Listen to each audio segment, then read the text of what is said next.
बिस्मिल्लाहिर्रहमानिर्रहीम। अस्सलाम वालेकुम स्टूडेंट। यहाँ पर हम करेंगे 8.13 क्वेश्चन। स्टूडेंट बहुत ही इजी सा क्वेश्चन है, बहुत ही छोटा सा है, सिर्फ और सिर्फ नॉलेज के लिए। अब यहाँ पर कहता है कि एक लेक है, लेक कह लें आप नदी है कोई, ठीक है। उसमें एक पॉइंट झील है कोई, उसमें एक पॉइंट सेलेक्ट किया गया नॉर्मली, रैंडमली, ठीक है। अब ये देखें, ये हमारे पास फर्ज करें झील है, उसमें ये पानी है, ठीक है।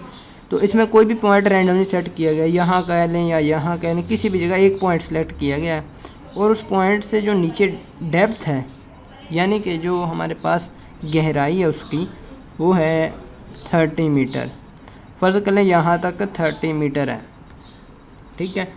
तो अब ये पूछ रहा है सबसे पहले कि उसकी वो जो वेरिएबल लिया हमने वो y है, उसे खुद मेंशन कर दिया। अगर ना मेंशन करता तो हमें लेट करना चाहिए था, ठीक है। अब इसकी डेप्थ है मैक्सिमम 30। कहते हैं कि y की रेंज क्या होगी, y की वैल्यूज़ क्या होंगी। हम कहेंगे y लाइज बिटवीन, y किन वैल्यूज़ के बिटवीन लाई करेगा, y लाइज बिटवीन, ये होगा हमारे पास 30 से लेस होगा, ठीक है, और ग्रेटर होगा 0 से या इक्वल होगा 0 के। y की यही वैल्यूज़ होगी ना, यहाँ से सेलेक्ट किए गए यहाँ तक, किसी भी नॉर्मली रैंडमली उसने सेलेक्ट किया। अब नेक्स्ट उसने एक और बहुत ही इंपॉर्टेंट क्वेश्चन पूछ लिया। कहता है कि ये डिस्क्रीट वेरिएबल है या कंटिन्यूस। तो स्टूडेंट यहाँ मैं आपको बता दूँ, ये हमारे पास एक कंटिन्यूस वेरिएबल है, ठीक है। कंटिन्यूस क्यों है ये भी मैं आपको बता देता हूँ। आप नीचे रीज़न भी लिख सकते हैं। कंटिन्यूस वेरिएबल पहले लिखेंगे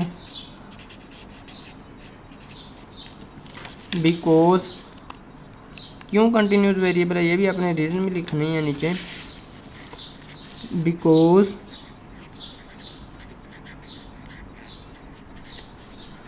y is randomly selected, ठीक है, randomly selected। अब देखिए y जो है रैंडमली किसी भी जगह पर सिलेक्ट किया गया, यहाँ सेलेक्ट किया गया या यहाँ सेलेक्ट किया गया, कभी यहाँ पर आ जाएगा कभी यहाँ पर आ जाएगा, तो ये हमारे पास एक कंटिन्यूस वेरिएबल होगा। मिलते हैं इंशाल्लाह नेक्स्ट वीडियो में एक नए लेक्चर के साथ। तब तक के लिए अल्लाह निगहबान।